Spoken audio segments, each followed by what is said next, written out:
তো এখন যাব মাঠের দিকে, দেখা যাক কি হচ্ছে কি হচ্ছে না। চলো তোমাদের একবার দেখাই আমাদের রাস্তা, তারপরে মাঠের কি হয়েছে, জল জমে অবস্থা কি।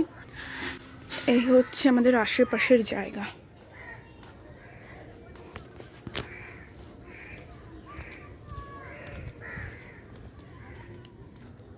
এদিকে হাঁটতেই পাচ্ছি না, আমাদের ভিটা জল না।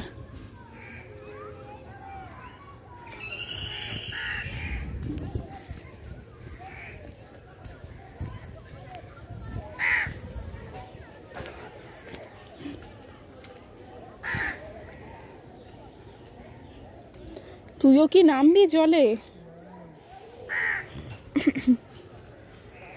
বাবা, এই তো নামলে তো পুরো শেষ।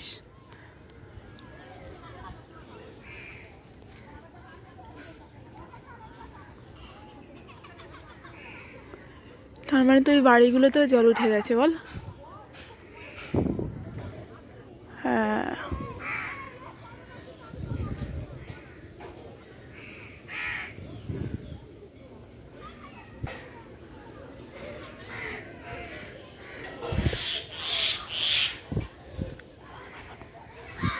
ডুং ডুং ডুং ডুং ডুং ডুং ডুং।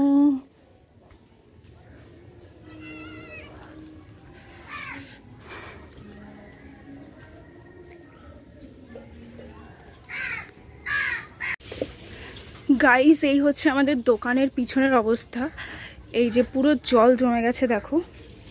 আর আমার মায়ের মাচা, মানে যে সবজি মাচাগুলো ছিল সেগুলো সব নষ্ট হয়ে গেছে। আর যা যা গাছ ছিল সেগুলো তো পুরোই জলে একদম অবস্থা শেষ। এই যে জল এত অবধি এসছে আর কি। এই জায়গাটা অন্য জায়গা থেকে প্রচুর উঁচু, তাও দেখো জলের অবস্থা কি একদম। প্রত্যেকটা বছর এইটাই হয়। আর তারপরে চিচিঙ্গার মাছাও নষ্ট হয়ে গেছে। আর আমার মায়ের রান্নাঘরের অবস্থা দেখো। এই হচ্ছে রান্নাঘর, রান্নাও করতে পারছে না কাঠে, কারণ নিচ থেকে জল উঠছে। আর এইখানটা এরকম করে রেখেছে কারণ কুকুরে খুব অসুবিধা করে, কুকুর খুব নষ্ট করে দেয় আর কি। তো আমার মা রান্নাঘরটা এইভাবে করে রেখেছে কারণ জলের মধ্যে খুবই অসুবিধা হয়। আর এইখানটা আমার মা কাঠে রান্না করে, আর এইখানটা আছে ঘুটে ফুটে। আর এইখানে দেখো কুকুর ছেলে কি করেছে। তো এটা হচ্ছে আমার মায়ের রান্নাঘর কাঠের। আর এবার চলো তোমাদের দেখাই অন্য এক জায়গায় জলে কি অবস্থা। এই জায়গাটা উঁচু, তাও দেখো জল চলে এসছে। আর এই হচ্ছে আমাদের বাড়ির অবস্থা। এখানটায় তাও রাবিশ দেওয়ার ফলে অনেকটা আর কি জল কম জমেছে, বাট তাও দেখো জল। আর নতুন রাস্তা করছে, রাস্তার ড্রেন ফ্রেনে জল জমে একাকার একদম। এই হচ্ছে আমাদের বর্তমান অবস্থা। এই জায়গাটা অনেকটাই নিচু, তাও আঁটু পর্যন্ত জল হবে এরকম একটা ব্যাপার। আর এখানে যদি রাস্তাটা না হতো তাহলে তো অবস্থা আরও খারাপ ছিল। তো এবার যাব মাঠের দিকে। দে মাঠটাও দিবি, মাঠটাও দিবি।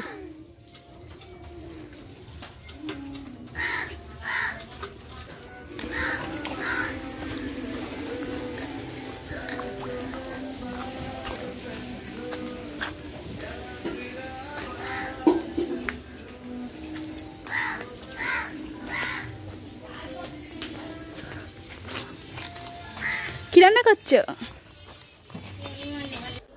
তো রাস্তাঘাট ঘুরে চলে এসেছি। এখন যাব স্নান করতে, কারণ সকাল থেকে দোকানে বসেছিলাম। আর একটু ওয়েদারটা খুবই বাজে, বাট বৃষ্টি হলে ভালো লাগে, বাট অতিরিক্ত বৃষ্টি কাদা হলে আমার কখনোই ভালো লাগে না। আমাদের পিছনের রাস্তার অবস্থা দেখায়। এই রাস্তাটাও জল জমে দেখছি।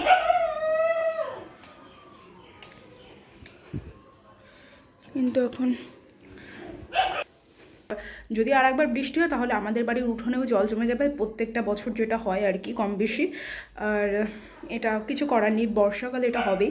আর পুজোর আগে প্রত্যেকটা বছর আমাদের রাস্তাঘাটে কাদা থাকে, এটা পেরিয়েই আমাদের ঠাকুর দর্শন করতে যেতে হয়। তো এটা স্বাভাবিক ব্যাপার, এটা খুব যেটা টাফ সেটা ব্যাপার নয়। তো আগে কি হতো, যখন ছোটোবেলায় 5-6-এ থাকলাম তখন তো একেবারে কাঁচা বাড়ি ছিল, তখন অন্যরকম একটা ইয়ে ছিল, সেটা অন্য আরেকদিন কোনো একদিন গল্প শেয়ার করব। তো যাই হোক, এখন যাব স্নান করতে, তারপরে দেখি মা কি রান্না করেছে কিনা আছে। আর তার আগে তোমাদের সাথে শেয়ার করি আমার মা কি রান্না করছে। চলো আমার মায়ের রান্নাঘরে তোমাদের গিয়ে দেখাই আমার মা কি রান্না করছে আজকে, তাও বর্ষার দিনে কি রান্না করছে। তো চলো। তো যাচ্ছি রান্নাঘরে। আর এদিকে মিনি প্রতিদিনের মতো আমার মা যখনই রান্নাঘরে আছে তখনই বসে থাকে। আর কি রান্না করছো মা? এই তো মাছের মাথা দিয়ে আলু দিয়ে। তো এখানে মাছের মাথা দিয়ে আলু দিয়ে করবে। আর সকালে কি রান্না করেছিলে? সকালে কাঁচকলা আলুর তরকারি। কাঁচকলা আলুর তরকারি, ডিম সিদ্ধ আছে, আর এই যে এক হাঁড়ি ভাত। তো আমরা মাছ খাওয়ার মধ্যে আমি, ভাই, বাবা খাই, আর বড় ভাই আর মা খায় না। তো আমাদের তাও মাছ প্রচুর পরিমাণে করেছেন, 2 পিস করে হয়ে যাবে। মাছের মাথা দিয়ে আলু দিয়ে করবেন, তো আমার বেশ ভালোই লাগে। এটাই হচ্ছে একটা দুপুরের খাবার। সেখানে রান্না করতে থাক। ও হ্যাঁ, বিড়ালও খায়। এই যে এই মানুষটা এমনই একজন যে কিনা যতই দুধ দিয়ে ভাত দিয়ে দাও না, কোনো মাছ খাবেই, শেষ পাতে ওনার মাছ না হলে হয় না। আর যেদিন আমাদের বাড়ি মাছ হয় না সেদিন তো পুরো সবার পায়ে পায়ে পেটে জ্বালিয়ে শেষ করে দেয় এই ব্যক্তিটা। সকালে মাছ ভেজে তারপর ভাত দিয়েছি, আবার শোনে দেখো কাণ্ড। আর কালকে মার খেয়ে এসেছে প্রত্যেক দিনের মতো, কালকেও প্যারেন খেয়ে এসছে। না না, কোনো কথা হবে না, শুধু মাছ আর মাংস দিয়ে খায় গপ গপ করে, কিন্তু মাছ আর দুধ, কিন্তু গায়ে কোনো বল নেই। বল দাদার ওর বলো দিয়ে যাচ্ছে আমার মার পিছনে পিছনে। মিনু মিনু এখানে শো,